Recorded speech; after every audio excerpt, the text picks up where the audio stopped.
Mbak mau bilang Assalamualaikum warahmatullahi wabarakatuh.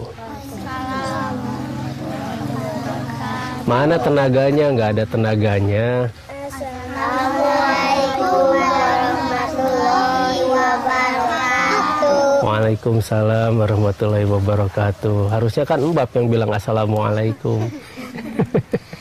Jadi kebalik, tapi nggak apa-apa, nggak apa-apa. Nah sekarang kita mau belajar wudhu. Semuanya sudah pernah belajar wudhu? Sudah? Kapan? Sudah lama. Sudah lama. Ya. Kakak Iman nanti jadi contoh yang baik untuk berwudhu. Ya? Ya. Kalau gitu, nanti lihat Kakak Iman berwudhu ya. Ya. Yuk, bubar dulu. Kita lihat nanti Kakak Iman berwudhu. Ketika kita melakukan toharoh atau bersuci, sering kita lupa mengajarkan pada anak kita hal yang seharusnya ketika kita bersuci tersebut. Ketika kita mensucikan tangan kita, ketika kita mengusap tangan kita dengan air, baik dengan debu, ataupun dengan air hujan dan sebagainya. Nah kenapa itu bisa semuanya dilakukan? Karena itu adalah bersuci, bukan bersih-bersih. Jadi ketika kita mensucikan tangan kita ajarkan pada anak kita itu berikrar pada Allah Subhanahu wa Ta'ala bahwa kita akan mensucikan tangan ini. Dan kita berjanji pada Allah Subhanahu wa Ta'ala bahwa kita hanya akan menggunakan tangan ini pada hal-hal yang benar-benar Allah ridhoi dan Allah kehendaki. Jadi sering kita bersuci tanpa kita memperhatikan makna dari ketika kita mensucikan tangan ini.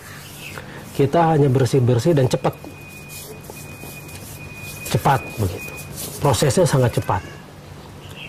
Nah, padahal makna dari toharohnya itulah yang harus kita berikan pada anak-anak kita.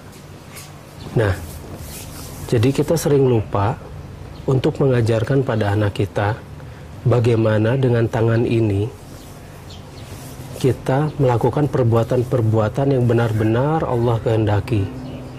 Nah, ketika Allah memerintahkan kita untuk menggunakan tangan ini hanya untuk hal-hal yang baik-baik saja, kita sering sekali lupa.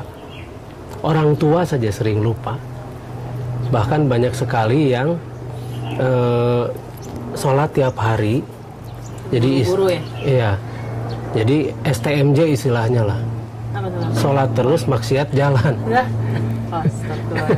Nah, kita suka lupa bahwa sebetulnya berwudu itu tidak sesederhana seperti yang kita lihat.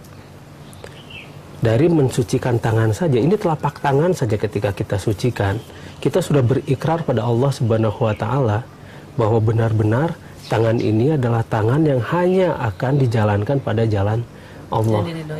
Iya. Nah, dicontohkan sama Mas Iman, Sokman. Tangannya dulu saja, Mas Iman. Tangannya dulu, lihat. Ketika kita membersihkan tangan, kita itu bukan membersihkan secara bersih-bersih seperti ini. Tetapi kita ikrar. Nanti Mas Iman ikuti ya, kata-kata Mbak ya. Bismillahirrahmanirrahim. Bismillahirrahmanirrahim. Ya Allah ya Robbi, aku mensucikan tanganku ini. Dan aku berjanji. Tidak akan membawa tanganku ini.